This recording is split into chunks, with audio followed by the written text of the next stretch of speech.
Yo, what's up guys, it's the TrollPenguins here, and today I'm going to be showing you guys how to ninja defuse in Call of Duty Ghost. So before I begin, I'd just like to say this is a in-depth tutorial on how to ninja defuse. It's not just a quick thing where I just show you the class. But if you already know how to ninja defuse and you just want to know the class, I'm going to be doing that first, but I'd also recommend to watch my tutorial on how to play dead. So the first thing I'm going to show you guys is the class we're going to use.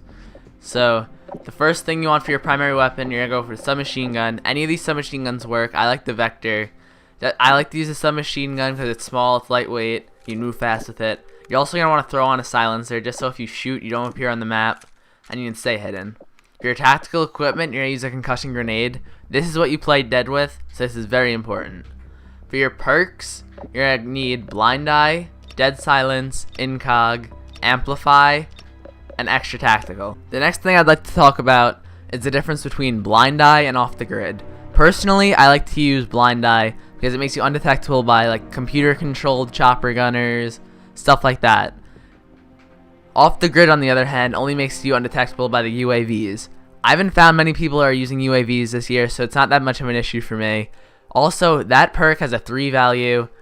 Blind Eye has a 2, so also I'd be able to throw on Extra Tactical or any of the 1 value perks. A lot of times you accidentally throw your concussion grenade and you're going to want to be able to use Extra Tactical. Now I'd like to talk about the importance of each perk. I already talked about Blind Eye and Extra Tactical, so now I'd like to talk about Amplify. Amplify is extremely important. I know a lot of people who ninja defuse that don't like to use Amplify because they don't think they need it. In all seriousness, I really like to use this perk just because it widens your range of hiding spots. I could hide further away from the bomb, I don't have to look at the bomb, and you will hear them plant the bomb with this perk. In this clip I'm about to show, I was not looking at the bomb and I was still able to hear him planting it. The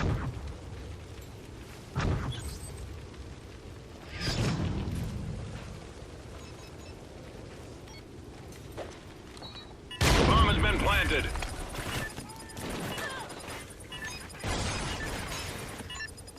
Bomb defused. You're the only one left. Remember your train. We're in the lead. Excellent job. The next perk I'd like to talk about is Dead Silence. This one's pretty self-explanatory. Makes you move silently, which makes you a lot harder to detect. This way, when you're creeping up behind the guy who's planting the bomb, he won't hear your footsteps and you won't know you're there. It's very important to have this perk because most people nowadays have gaming headsets, and if you don't have this perk when you're walking behind the guy to defuse the bomb, it'll be very easy to hear you and he'll know you're there and you won't be able to get the defuse. You need to have this perk on when you're ninja defusing. This is probably the second most important one. The last perk I'm going to talk about is Incog. This is easily the most important perk out of all of them. It says it's resistant to targeting systems including recon, thermal scope, tracker sight, and motion sensor. If that's all this perk did, I would not use this perk. It wouldn't be worth it. The main thing about this perk, and that is why every ninja diffuser must have this perk on, is it leaves no name or red crosshairs when you're targeted. You know when you aim it on an enemy and like a red name goes above their head? It does not do that. It takes that away. So pretty much if an enemy walks by you thinking you're dead, your name would go over your head and they'd be able to easily kill you if you didn't have this perk on. This is the most important perk. The next thing I'm going to talk about is what to do when you get in the game. This year for Call of Duty Ghosts, you have 15 seconds in between rounds. In these 15 seconds, I like to pause the game and look to see where A is and where B is. This way, I can plan out where I want to go, and I get a little bit of an idea of where I want to hide. You can't do this when the round starts, because if you take your time, and you try and find a hiding spot, those few seconds could cost you the defuse, because if the other team decides to rush plant, they're going to get there before you, and if they're there, you're not going to be able to hide, because they'll already find you. As you can see, it's very important to manage your time well while ninja defusing. You have plenty of time, so there's no need to rush, because normally the bombs are near your spawn as the defending team, opposed to the planting team. So you will have those few extra seconds, but make sure not to waste those few extra seconds. The next thing I'm going to talk about is where to hide. It's really important to have a good hiding spot, obviously, so that way the enemy can't find you. Personally, I like to go to the corners, the sides, that way you're not in the enemy's main line of sight. I like to think of it this way.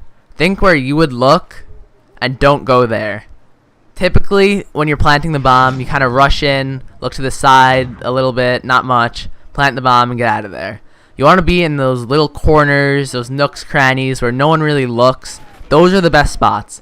In the next few clips I'm going to show, I'm in spots where no one typically looks, and that's how I get these ninja defuses.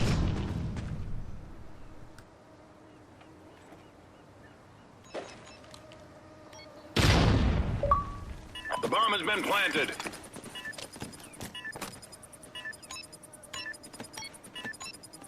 Bomb defused. We're in the lead.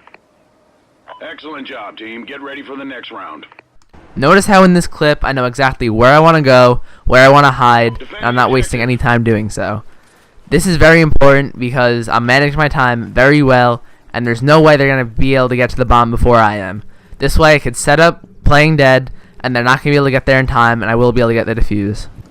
Also notice the spot I go to hide in. It's up against the wall near the building the enemy normally comes through. Typically, you're not going to turn around and look back at that wall when you go to plant the bomb. This is a very good spot. I've gotten many defuses in this spot. I highly recommend using this spot. These are the types of spots you want to use because the enemy typically does not look in them.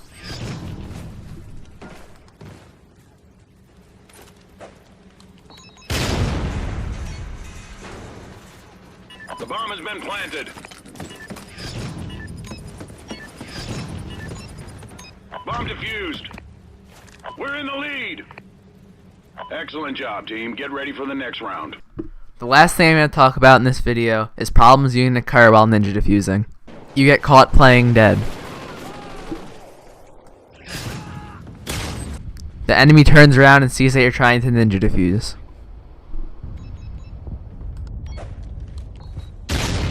Bomb's been planted.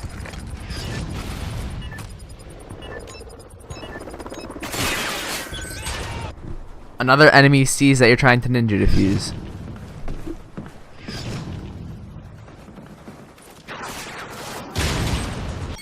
The enemy team plants at the other bomb. The bomb has been planted. There are so many other problems you can run into. I can go on about this all day. I remember one time in Black Ops 2 my controller disconnected when I was defusing the bomb. That pretty much wraps up this video. If you have any comments, tips, suggestions, leave them in the comments. And one last thing I'd like to say is when you're ninja defusing, just make sure to have fun with it. It can take a very long time to get one, so bring some friends along, have a good time. I also plan on uploading a lot more ninja defusing tutorials and trolling on this channel, so stay tuned for that, and I'll see you guys later.